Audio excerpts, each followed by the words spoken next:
নূরের জ্ঞান ফিরলেও শঙ্কা কাটেনি বিচার বিভাগীয় তদন্তের সিদ্ধান্ত। পরিস্থিতি নিয়ে আগামীকাল বিএনপি জামাত এনসিপির সাথে বসছেন প্রধান উপদেষ্টা।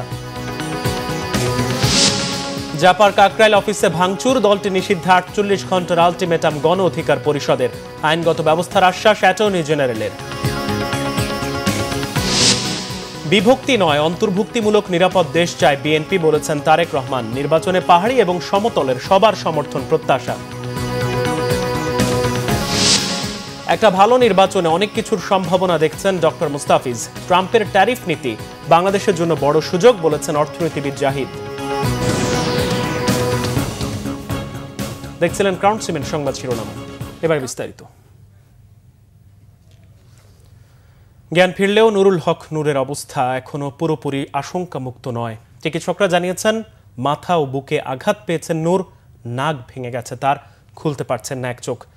নূরকে দেখতে হাসপাতালে গিয়ে ঘটনার নিন্দা জানিয়েছেন বিএনপির স্থায়ী কমিটির সদস্য মঈন খান। এদিকে নূরের উপর হামলাকারীদের দ্রুত বিচারের দাবি গণ অধিকার পরিষদের সাধারণ সম্পাদক রাশেদ খানের।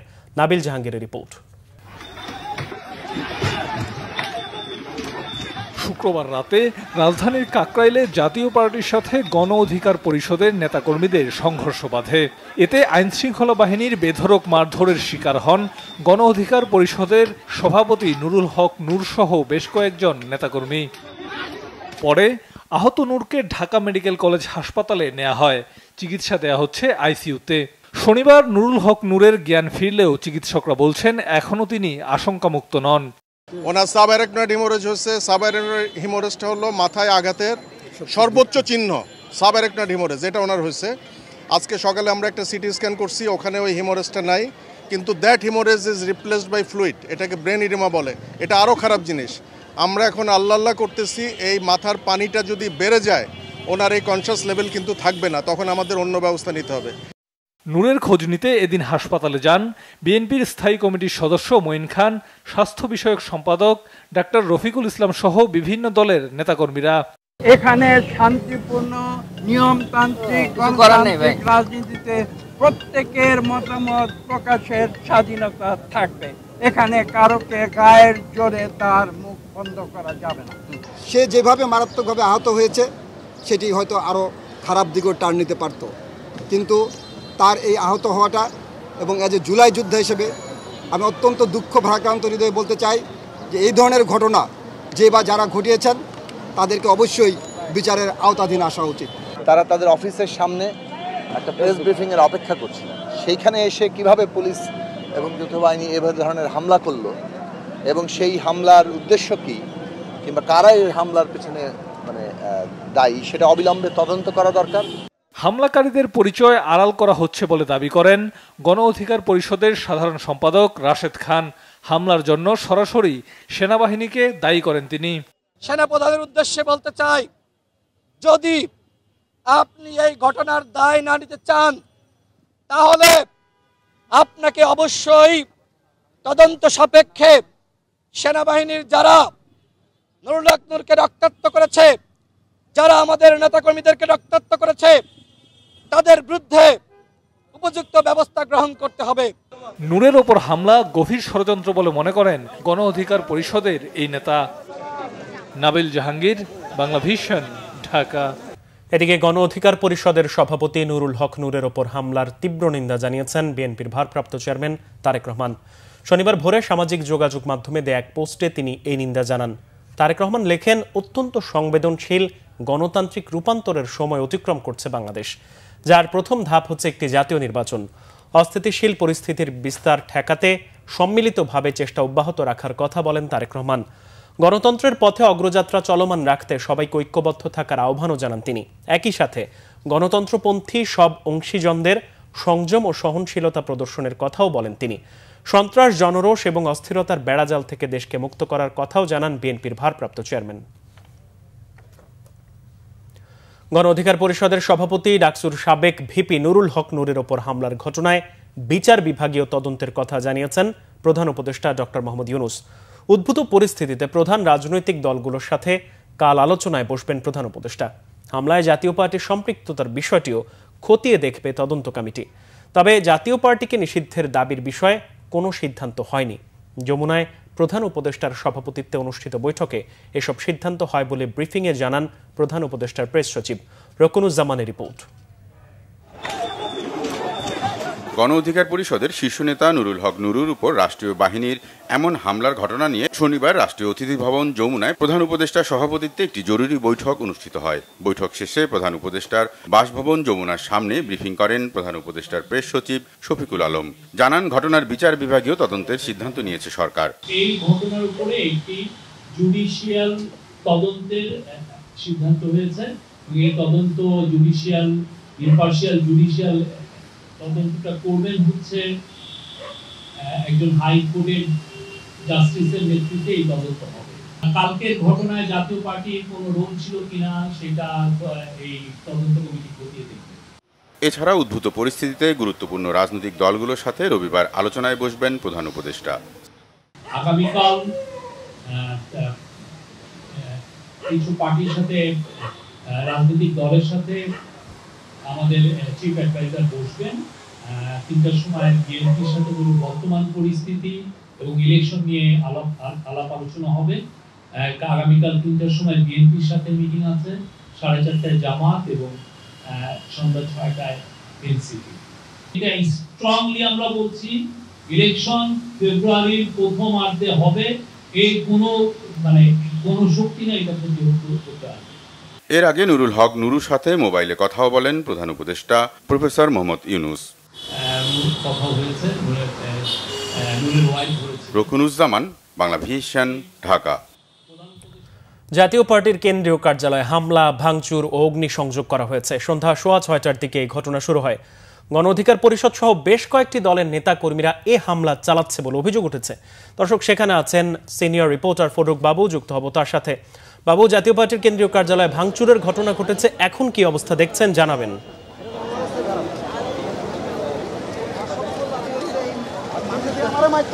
হাসান, আপনি জানেন যে সন্ধ্যা 6:30টার দিকে গণ অধিকার পরিষদের নেতাকর্মীরা তারা যে দুপুর থেকে তাদের যে কর্মসূচি ছিল সেই কর্মসূচি অনুষ্ঠিত তারা একটা বিক্ষোভ মিছিল নিয়ে বের হয়। বিক্ষোভ মিছিলটি আসলে পুলিশের বাধার মুখে পরবর্তীতে তারা শাহবাগ যাওয়ার কথা বলে সেখান থেকে কাকরাইল মোড় থেকে এখান থেকে ভিতর থেকে এসে জাতীয় কেন্দ্রীয় কার্যালয়ে যে রাজনৈতিক যে কার্যালয় রয়েছে সেই কার্যালয়ে কাকরাইলে তারা এখানে ভাঙচুর এবং এখানে হয় এবং জাতীয় পার্টির যে পুস্তকাগার রয়েছে এবং সেখানে তাদের বিভিন্ন লিফলেট রয়েছে, সেই লিফলেটে আগুন লাগিয়ে দেওয়া হয়েছে। আমরা এখানে ধোঁয়াও দেখতে পেয়েছি এবং সেটা ইতিমধ্যে আসলে এখন কিছুক্ষণ আগে সেই শাটার বন্ধ করে দিয়েছে আগুন নিয়ন্ত্রণের। এবং সেই সময় আসলে জাতীয় পার্টির নেতাকর্মীদের দাবি যে কয়েকটি ককটেল বিস্ফোরণের ঘটনার মাধ্যমে এখানে তারা পুলিশকে যে বিচ্ছিন্ন করে দিয়ে তারা এখান থেকে হামলা চালায় এবং সেই হামলা পরবর্তীতে ঠিক আগ পূর্বে জাতীয় পার্টির নেতারা জানিয়েছেন যে পুলিশ তাদেরকে এখান থেকে প্রায় 150 নেতাকর্মী তাদেরকে সরিয়ে দেওয়া হয় এবং সরিয়ে দেওয়ার কিছুক্ষণ পরে এই হামলার ঘটনা ঘটেছে এবং সেই সাথে আসলে পুলিশ এখানে জলকামান নিক্ষেপ সহ সাউন্ড গ্রেনেড নিক্ষেপ এবং লাঠিচার্জ করে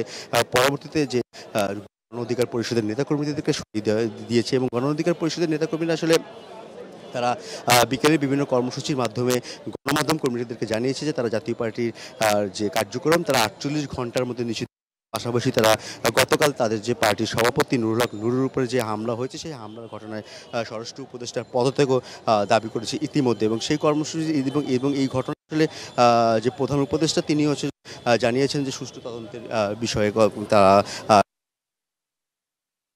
গুরুত্ব সহকারে দেখছেন এবং ইতিমধ্যে আমি জানিয়ে রাখি যে আজকে দুপুরে পুলিশের ঊর্ধ্বতন কর্মকর্তারা তারা একটি বৈঠক করেছে ডিএমপি কমিশনার প্রধান কমিশনার কার্যালয়ে এবং সেখানে তারা আসলে সকল বিষয় নিয়ে যে আইন শৃঙ্খলা বর্তমান যে পরিস্থিতি রয়েছে এবং রাজনৈতিক যে উত্তাল রয়েছে সেই বিষয়গুলো মোকাবিলা করার জন্য তারা সেই বিষয় নিয়ে অনেক আলোচনা মাধ্যমে জানায়নি এবং তারা সেই বিষয় নিয়ে আরও কাজ করবে বলে জানিয়েছে এবং সেই সাথে আসলে নুরুর উপরে যে হামলা হয়েছে সেই হামলার ঘটনা নিয়ে আসলে তারা তদন্ত করছেন এবং ইতিমধ্যে আসলে এখন বর্তমানে এখানে যে পরিস্থিতি রয়েছে এবং পরিস্থিতি খুবই থমথমে পরিস্থিতি এবং এখানে গণমাধ্যম কর্মী এবং জাতীয় পার্টির নেতাকর্মী এবং সেই সাথে পুলিশের উপস্থিতি রয়েছে এবং পুলিশ এখানে যে কেন্দ্রীয় কার্যালয় রয়েছে কাকরাইলে জাতীয় পার্টির এবং সেই কার্যালয়ের এক প্রান্তে রমনা থানা, সেই রমনা থানা পুলিশের একটি ব্রিগেড রয়েছে এবং সাথে আসলে মেইন আপনাকে ধন্যবাদ। 48 ঘন্টার মধ্যে জাতীয় পার্টিকে নিষিদ্ধের দাবি জানিয়েছেন গণ অধিকার পরিষদের সাধারণ সম্পাদক রাশেদ খান। এ সময় হামলার দায় নিয়ে স্বরাষ্ট্র উপদেষ্টার পদত্যাগের দাবিও জানানো হয়। এদিকে জাতীয় পার্টির মহাসচিব শামীম হায়দার পাটোয়ারি বলেছেন, জাতীয় পার্টিকে দোসর বানানোর রাজনীতির কারণেই গণতন্ত্র হোঁচট খাচ্ছে। গালমান শফি রিপোর্ট।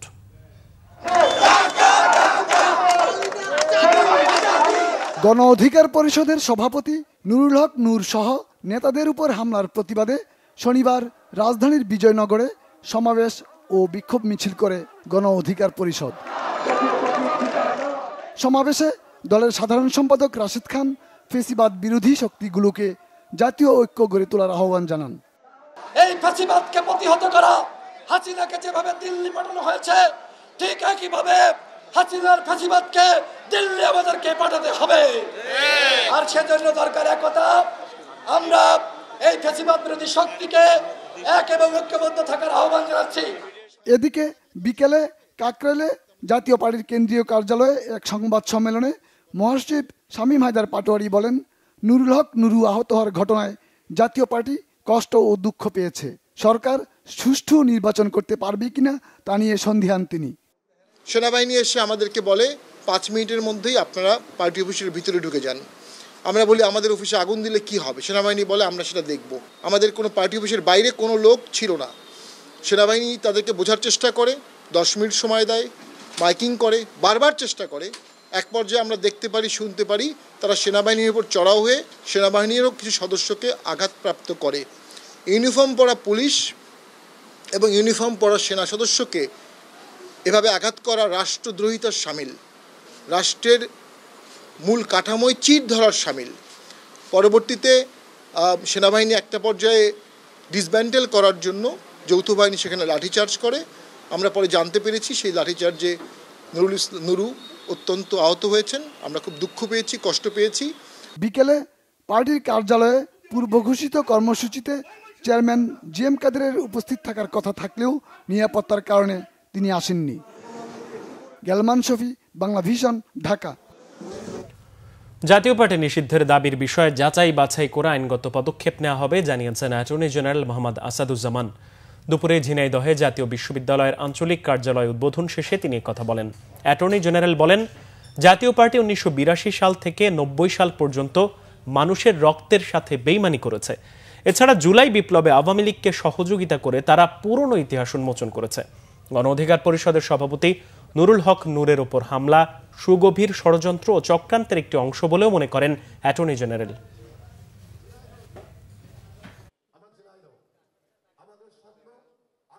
জাতীয় পার্টি 82 সাল থেকে 90 সাল পর্যন্ত বাংলাদেশের মানুষের রক্তের সাথে বেইমানি করেছেন, রক্ত নিয়ে খেলেছেন।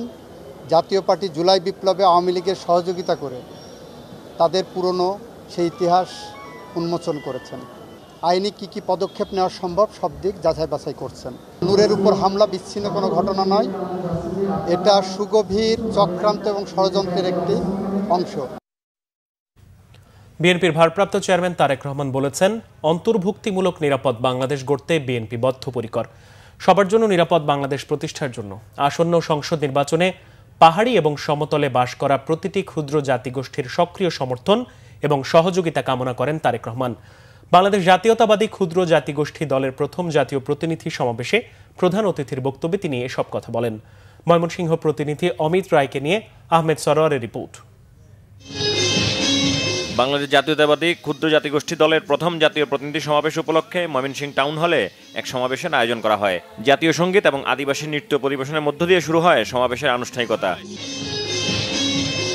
সমাবেশে লন্ডন থেকে ভার্চুয়ালি যোগ দেন বিএনপির ভারপ্রাপ্ত চেয়ারম্যান তারেক রহমান। তিনি বলেন, ক্ষুদ্র জাতিগোষ্ঠীর মানুষ তাদের নাগরিক সুবিধা সম্পর্কে সচেতন থাকলে কোনো অপশক্তি তাদের বিভ্রান্ত করতে পারবে না। এই সময়ের চ্যালেঞ্জ মোকাবেলায় আপনাদের নিজস্ব যে ধর্ম, ভাষা, সংস্কৃতি আছে সেটি সংরক্ষণের স্বার্থে হলেও যে কোনো মূল্যে, যে কোনো উপায় আপনাদেরকে শিক্ষা, কর্মসংস্থান এবং কর্মদক্ষতা অর্জনের সুযোগগুলো কিন্তু গ্রহণ করা অত্যন্ত জরুরি। নিজেদের গণতান্ত্রিক রাজনৈতিক অধিকার চর্চা এবং প্রয়োগের ক্ষেত্রেও কিন্তু সমানভাবে আপনাদের সক্রিয় থাকা অত্যন্ত জরুরি। স্বাধীনতা উত্তর বাংলাদেশে সবাইকে বাঙালি বানাতে গিয়ে ক্ষুদ্র জনগোষ্ঠীর মনে একটি অবিশ্বাসের বীজ বা অশান্তির বীজ বপন করা হয়েছিল। কিন্তু পরবর্তীতে আমরা দেখেছি স্বাধীনতার ঘোষক শহীদ রাষ্ট্রপতি জিয়াউর রহমান বাংলাদেশি জাতীয়তাবাদ প্রতিষ্ঠার মাধ্যমে ক্ষুদ্র জনগোষ্ঠীর মন থেকে সেই অবিশ্বাস বা কষ্টটি দূর করতে সক্ষম হয়েছিলেন। বিএনপির দৃষ্টিভঙ্গি হচ্ছে ভাষা, গোত্র, বর্ণ কিংবা দলমত, ধর্ম, দর্শন যার যার, প্রিয় মাতৃভূমি বাংলাদেশ সবার আমাদের। তারেক রহমান বলেন, সকলকে নিয়ে রেইনবো নেশন গড়ে তুলতে চায় বিএনপি। আগামী নির্বাচনে দলের জন্য ভোট চান বিএনপির ভারপ্রাপ্ত চেয়ারম্যান।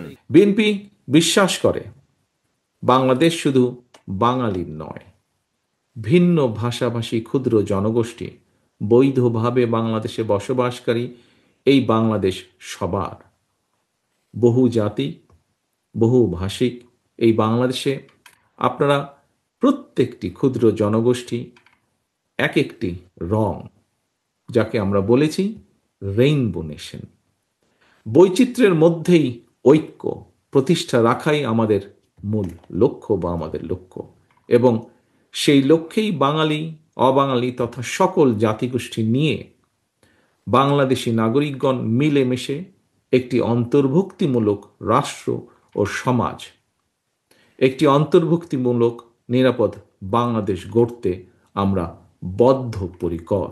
বিএনপি ঘোষিত সকল পরিকল্পনা বাস্তবায়নের জন্য দেশে কর্মসংস্থান এবং কর্মপরিবেশ নিশ্চিত করে দল, মত, ধর্ম, বর্ণ, গোত্র, গোষ্ঠী নির্বিশেষে সবার জন্য একটি নিরাপদ বাংলাদেশ প্রতিষ্ঠার জন্য আসন্ন জাতীয় নির্বাচনে বাংলাদেশ জাতীয়তাবাদী দল বিএনপি আপনাদের সক্রিয় সমর্থন এবং সহযোগিতা চায়। বিএনপি মহাসচিব মির্জা ফখরুল ইসলাম আলমগীর নির্বাচন নিয়ে যে কোনো ষড়যন্ত্র রুখে দিতে সবাইকে ঐক্যবদ্ধ হবার আহ্বান জানান। দুঃখের সাথে বলতে হয় যে একটা চক্রান্ত চলছে বাংলাদেশের ভবিষ্যতে যে নির্বাচন হওয়ার কথা, সেই নির্বাচনকে বানচাল করে দেওয়ার জন্য একটা গোষ্ঠীর চেষ্টা করছে। আজকে দুঃখের সঙ্গে বলতে হয় যে একটি উগ্রবাদ, তারা বিভিন্ন রকম উগ্রবাদের কথা বলে মানুষকে বিভক্ত করতে চায়, বিভাজন করতে চায়। আজকে আমাদের সকলের দায়িত্ব হবে সকল জাতিকে ঐক্যবদ্ধ করে, জাতির সকলকে ঐক্যবদ্ধ করে আমরা সেই লক্ষ্যে এগিয়ে যেতে পারবো।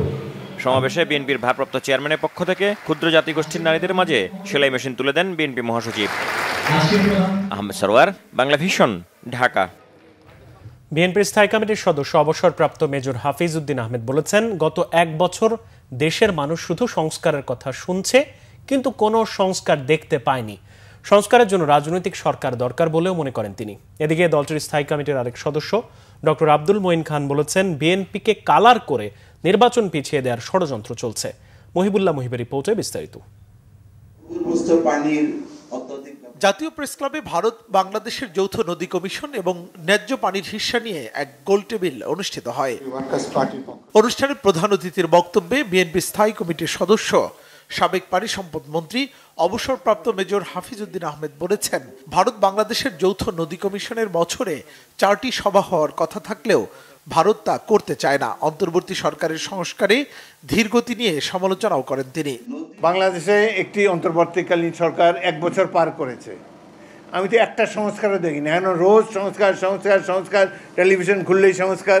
তো এই 1 বছরের তো কোনো সংস্কার হলো না। তো সংস্কার উদ্যোক্তারা কি সংস্কার করেছেন?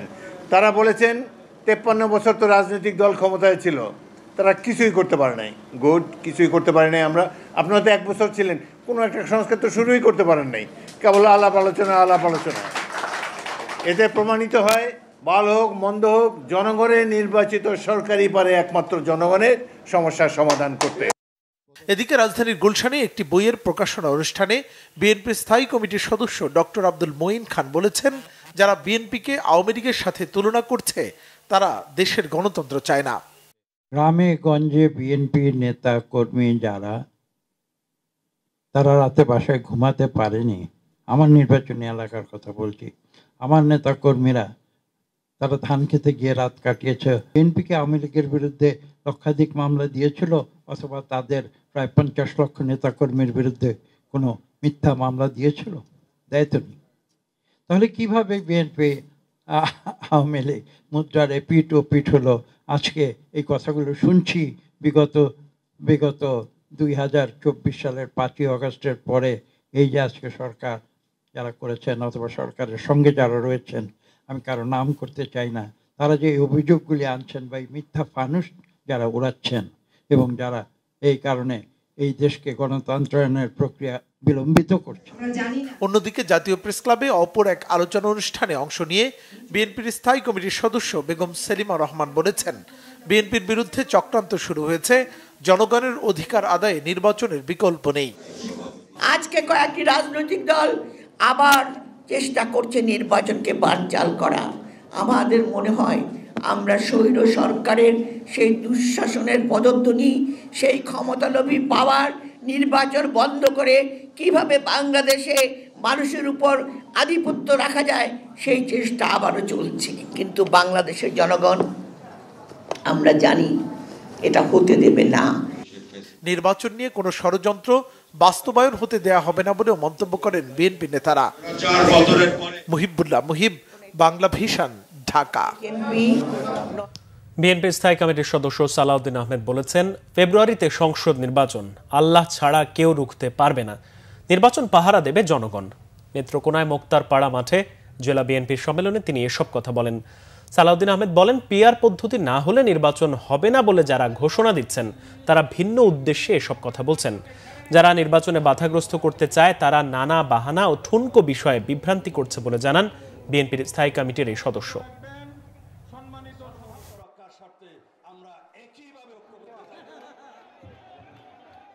যারা বলছে পিআর চাই উচ্চ কক্ষে নিম্ন কক্ষে, তারা তাদের ভিন্ন উদ্দেশ্য নিয়ে কথা বলছে। একটি রাজনৈতিক দলের একটি সংবাদ সম্মেলন লক্ষ্য করলাম, যদি পিআর পদ্ধতির ইলেকশন না হয় তারা নাকি বাংলাদেশে নির্বাচন করতে দেবে না। আমি আজকে আপনাদের সামনে ঘোষণা দিচ্ছি, আগামী 2026 ইংরেজি সনের ফেব্রুয়ারির প্রথমার্ধে রমজান শুরু হওয়ার সপ্তাহখানেক আগে বাংলাদেশের আগামী জাতীয় সংসদ নির্বাচন হবে ইনশাআল্লাহ। সেই নির্বাচন কেউ রুখতে পারবে না, সেই শক্তি কারো নাই, একমাত্র আল্লাহ রাব্বুল আলামিন ছাড়া। স্বল্পোন্নত দেশের তালিকা থেকে বের হবার ক্ষেত্রে তথ্য উপাত্তের ঘাটতির পুনর্মূল্যায়ন হওয়া দরকার বলে মনে করেন সিপিডির সম্মানীয় ফেলো ডক্টর মুস্তাফিজুর রহমান। বলেন, একটা ভালো নির্বাচন অনেক ভালোর নিশ্চয়তা দিতে পারে, এর সাথে যুক্ত করতে হবে সংস্কারকে। ডিবেট ফর ডেমোক্রেসি আয়োজিত ছায়া সংসদ বিতর্কে তিনি কথা বলেন। ডক্টর মুস্তাফিজুর রহমান বলেন, মাপকাঠিতে উতরে গেলে এলডিসি গ্র্যাজুয়েশনের বিকল্প নেই, তবে সার্বিক পরিস্থিতি বিবেচনায় সরকার চাইলে পেছানোর আবেদন করতে পারে, কারণ স্বল্পোন্নত দেশের তালিকা থেকে বের হলে অর্থনীতিতে নতুন চ্যালেঞ্জ আসবে। সবচেয়ে বেশি চ্যালেঞ্জে পড়বেন ব্যবসায়ীরা। এসএমই খাতের ব্যবসায়ীরা কিভাবে অর্থনৈতিক চ্যালেঞ্জ মোকাবিলা করবেন সেটা নির্ধারণ করতে হবে সরকারকে। ব্যবসায়ীদের প্রণোদনা অনন্তকাল চলতে পারে না বলেও মন্তব্য করেন তিনি। বলেন, এসব বিষয়ে শক্তিশালী নীতিমালা দরকার। অর্থনীতিবিদ ডক্টর জাহিদ হোসেন বলেছেন, বাংলাদেশের অর্থনীতির জন্য ট্রাম্পের ট্যারিফ নীতি বড় সুযোগ তৈরি করেছে। এতে চলতি বছরই চীন ও ভারতের $2.32 বিলিয়ন তৈরি পোশাকের বাজার নেবার সম্ভাবনা তৈরি হয়েছে। রাজধানীর বিজয়নগরে আয়োজিত এক আলোচনা অনুষ্ঠানে এসব কথা বলেন তিনি। ডক্টর জাহিদ হোসেন বলেন, তুলনামূলক বিচারে গত বছরের চেয়ে চলতি অর্থ বছরে সার্বিক অর্থনীতি এখন কিছুটা স্বস্তিদায়ক। আগের চেয়ে মূল্যস্ফীতি কমেছে, ডলারের মূল্য স্থিতিশীল আছে। তবে এই সময়ে রপ্তানি আয় ও রেমিটেন্স প্রবাহ বাদে অর্থনীতিতে তেমন উল্লেখযোগ্য উন্নতি হয়নি। তার মতে বাংলাদেশ মধ্য আয়ের ফাঁদে পড়েছে। এ কারণে হতাশাজনকভাবে হতদরিদ্রের সংখ্যা বাড়ছে। ব্যাংক খাতের দুর্দশা কাটেনি, তবে লুটপাট কমেছে বলেও মনে করেন বিশ্বব্যাংকের সাবেক লিড ইকোনমিস্ট। এ সময় ইন্টারন্যাশনাল চেম্বার অব কমার্স আইসিসির সভাপতি মাহবুবুর রহমান বলেন, সমাজে বৈষম্য কমাতে সরকারের উদ্যোগই এখন সবচেয়ে জরুরি। পঞ্চম দিনের মতো ডাকসু নির্বাচনে তোড়জোড়ভাবে প্রচারণা চালাচ্ছেন প্রার্থীরা। নির্বাচন আচরণবিধি মেনে শিক্ষার্থীদের কাছে গিয়ে ভোট চাচ্ছেন তারা। নির্বাচনকে সামনে রেখে ইশতেহার ঘোষণা করেছে বৈষম্য বিরোধী শিক্ষার্থী সংসদ। আর শেষ পর্যন্ত লেভেল প্লেইং ফিল্ড বজায় রেখে নির্বাচন অনুষ্ঠিত হবে বলে আশা স্বতন্ত্র প্রার্থীদের। বিস্তারিত জানাচ্ছেন মামুন আব্দুল্লাহ।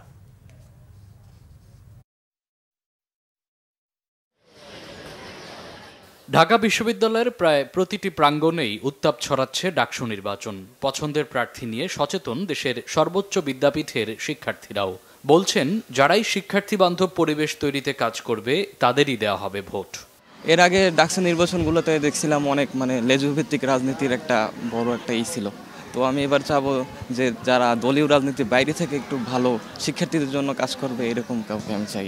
এবার প্রচারণা যে যার মতো চালাচ্ছে এবং বাকি প্রার্থীরা আরও অন্য প্রার্থীদের এনকারেজ করতেছে, তাদের হেল্প করতেছে, লাগলে সহযোগিতার মাধ্যমে প্রচারণা চলতেছে। প্রার্থীরা হলে হলে ঘুরছেন, যাচ্ছেন ভোট চাইতে, দিচ্ছেন শিক্ষার্থী বান্ধব নানা প্রতিশ্রুতি। প্রার্থীরা বলছেন নির্বাচন সুষ্ঠু করতে কমিশনকে আরও সজাগ থাকতে হবে। পরিবেশ আলহামদুলিল্লাহ স্থিতিশীলই আছে, আমরা সবাই প্রচারণা করতে পারতেছি। আমাদের যা আছে যারা সম্পাদকীয় পোস্ট হোক বা ভিপি, জিএস, এজিএস, তারাও আমরা আলহামদুলিল্লাহ ভালোভাবে প্রচারণা করতে পারতেছি। আরও উৎসব মুখর পরিবেশ সৃষ্টি হচ্ছে, একজন ভিপি আরেকজন ভিপিকে আলিঙ্গন করছে দেখা হলেই, কোনো কনফ্লিক্ট এখন আমরা পাইনি। খুব সুন্দর সহাবস্থানমূলক একটা পরিবেশ বিজয় করছে। ক্যান্টিন, আবাসন, সুপেয় পানির অভাব, নিরাপত্তার অভাব, তো এটা আমার ফার্স্ট প্রায়োরিটি থাকবে। স্বতন্ত্র প্রার্থীরা বলছেন দলীয়ভাবে কিছু প্রার্থীরা সুবিধা বেশি পেলেও জয়ের ব্যাপারে আশাবাদী তারা।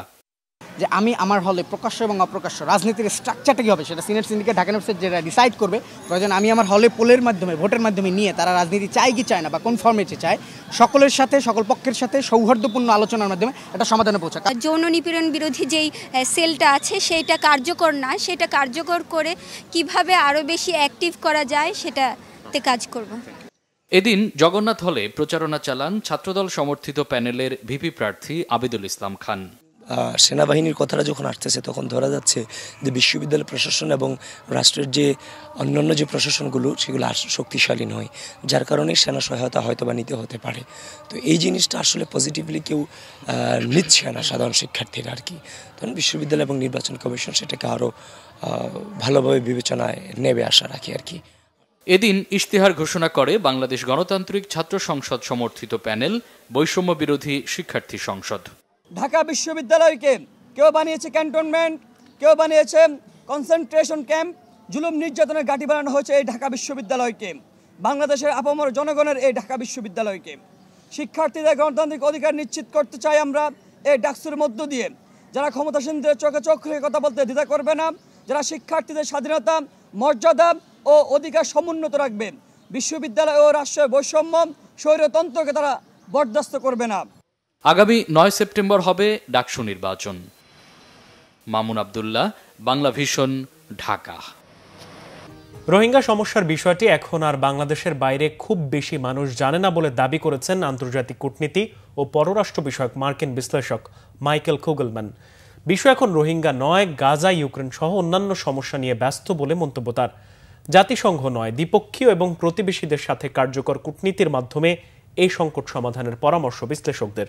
রিপোর্ট করছেন ইমরুল কায়েস। গত ৮ বছর ধরে ১২-১৩ লাখ রোহিঙ্গার বোঝা বইতে হচ্ছে বাংলাদেশকে। বিভিন্ন আন্তর্জাতিক ফোরামে এই সংকটের বিষয়টি বাংলাদেশ তুলে ধরছে, কিন্তু তা কতটা কাজে আসছে? এই সংকটের দিকে সত্যি কি নজর আছে আন্তর্জাতিক সম্প্রদায়ের? রাজধানীর একটি হোটেলে অনুষ্ঠিত হল রোহিঙ্গা বিষয়ক সেমিনার। এতে আন্তর্জাতিক পররাষ্ট্রনীতি বিষয়ক বিশ্লেষক মাইকেল কুগলম্যান বলেন, রোহিঙ্গাদের ত্রাণ সহায়তা কমা বিশ্ব সম্প্রদায়ের নজর থেকে সরে দেওয়াই রোহিঙ্গা সংকটের বড় চ্যালেঞ্জ। বাংলাদেশের বাইরে খুব বেশি মানুষ রোহিঙ্গা সমস্যা নিয়ে অবগত নয়। বিশ্ব গাজা, ইউক্রেন সহ অন্যান্য সমস্যা নিয়ে ব্যস্ত। জাতিসংঘ, ত্রাণ সহায়তাকারী ও দাতা গোষ্ঠীরাই কেবল এই সমস্যা সম্পর্কে অবগত। ট্রাম্প প্রশাসনের নীতির কারণে রোহিঙ্গারা সহায়তা থেকে বঞ্চিত হচ্ছে। এ সংকট সমাধানে প্রধান উপদেষ্টা ডক্টর মোহাম্মদ ইউনূসের ভাবমূর্তি কাজে লাগানোর পরামর্শ দেন তিনি। ডক্টর মোহাম্মদ ইউনূস ব্যক্তিগত ভাবমূর্তি নিয়ে রোহিঙ্গা সংকটে বিশ্ব সম্প্রদায়ের মনোযোগ আকর্ষণ করতে পারে। ভূরাজনৈতিক নিরাপত্তার স্বার্থে সম্পৃক্ত করে রোহিঙ্গা সংকট সমাধান করতে হবে। রোহিঙ্গাদের ফেরত পাঠাতে বিশ্ব সম্প্রদায়ের চেয়ে প্রতিবেশী দেশগুলোর সাথে জোরালো কূটনৈতিক পদক্ষেপ নেওয়ার আহ্বান বক্তাদের। জাতিসংঘে রোহিঙ্গা সংকটের সমাধান হবে না, কারণ জাতিসংঘ আজ পর্যন্ত কোনো রেজুলেশন বাস্তবায়ন করতে পারে নাই। দ্বিপক্ষীয় কূটনীতি এবং প্রতিবেশীদের সাথে নিয়ে আঞ্চলিকভাবে এই সংকটের সমাধান করতে হবে। সাসাকা পিস ফাউন্ডেশন এ সেমিনারের আয়োজন করে। রোহিঙ্গা সংকট নিয়ে আলোচনা অব্যাহত রাখতে হবে। ডক্টর মোহাম্মদ ইউনূসের ইমেজ ব্যবহার করে এ সংকট আন্তর্জাতিক ফোকাসে আনা যাবে, এটা আশার দিক। ইমরুল কায়েস, বাংলা ভিশন, ঢাকা। পাকিস্তানে গেল কয়েক দশকের মধ্যে অন্যতম ভয়াবহ বন্যা পরিস্থিতি পার করছে। পাঞ্জাবের পর সিন্ধু প্রদেশও আছে বন্যার শঙ্কায়। এরই মধ্যে পাঞ্জাব প্রদেশে মৃত্যু হয়েছে ৩০ জনের বেশি বাসিন্দার। 10 লাখ পাঞ্জাববাসীকে নিরাপদে সরিয়ে নেওয়া হয়েছে। ভয়াবহ বন্যায় নাজুক পাঞ্জাব প্রদেশের পরিস্থিতির উন্নতি তো হয়নি, বরং বৃষ্টিপাত অব্যাহত থাকায় আরও ভয়ঙ্কর হচ্ছে পরিস্থিতি। ভারী বৃষ্টি ও ভারত থেকে আসা পানিতে পাঞ্জাবের লাহোরে 40 বছরের মধ্যে সবচেয়ে ভয়াবহ বন্যা দেখা দিয়েছে। বন্যার পানিতে ডুবে গেছে শত শত ভবন, ফসলি জমি, রাস্তাঘাট। ক্ষতিগ্রস্ত হয়েছে 15 লাখের বেশি মানুষ। শুধু পাঞ্জাব নয়, বন্যা এবার ডুবতে বসেছে দেশটির সিন্ধু প্রদেশ। যে কোনো সময় পানিতে তলিয়ে যাওয়ার আশঙ্কা করা হচ্ছে। এতে ক্ষতিগ্রস্ত হতে পারে 1,500 গ্রামের 3 লাখ পরিবারের 16.5 লাখ বাসিন্দা। এদিকে বন্যার কবল থেকে বাঁচতে শেষ সম্বল যা আছে তাই নিয়ে সাধারণ মানুষ যে যেভাবে পারছে নিরাপদে পালিয়ে যাচ্ছে। কেউ নৌকায়, কেউ বা গলা বা কোমর পানি পার হচ্ছে হেঁটে। ভয়াবহ বন্যার জন্য পাকিস্তানের জনগণ সরকারের অব্যবস্থাপনা, দুর্নীতি, নদী নালা খনন না করে উল্টো ভরাট করাকে দায়ী করছে। এমনকি পাক ভারতের যুদ্ধ, নয়াদিল্লির নদী বন্টন চুক্তি স্থগিত করা এবং বাঁধ খুলে দেয়াকেও দায়ী করেছেন অনেকে। সংবাদ শেষ করব ক্রাউন সিমেন্ট শিরোনামগুলো আরো একবার জানিয়ে। নূরের জ্ঞান ফিরলেও শঙ্কা কাটেনি, বিচার বিভাগীয় তদন্তের সিদ্ধান্ত। পরিস্থিতি নিয়ে আগামীকাল বিএনপি, জামাত, এনসিপির সাথে বসছেন প্রধান উপদেষ্টা। জাপার কাকরাইল অফিসে ভাঙচুর, দলটি নিষিদ্ধ 48 ঘন্টার আলটিমেটাম গণ অধিকার পরিষদের। আইনগত ব্যবস্থার আশ্বাস অ্যাটর্নি জেনারেলের। বিভক্তি নয়, অন্তর্ভুক্তিমূলক নিরাপদ দেশ চায় বিএনপি, বলেছেন তারেক রহমান। নির্বাচনে পাহাড়ি এবং সমতলের সবার সমর্থন প্রত্যাশা। একটা ভালো নির্বাচনে অনেক কিছু সম্ভাবনা দেখছেন ডক্টর মোস্তাফিজ। ট্রাম্পের ট্যারিফ নীতি বাংলাদেশের জন্য বড় সুযোগ, বলেছেন অর্থনীতিবিদ জাহিদ। এই ছিল এখনকার মতো পরের সংবাদ রাত 10:30টায়। এর আগে 9টা নিউজ 20 দেখার আমন্ত্রণ রইল। এতক্ষণ সাথে থাকায় ধন্যবাদ সবাইকে।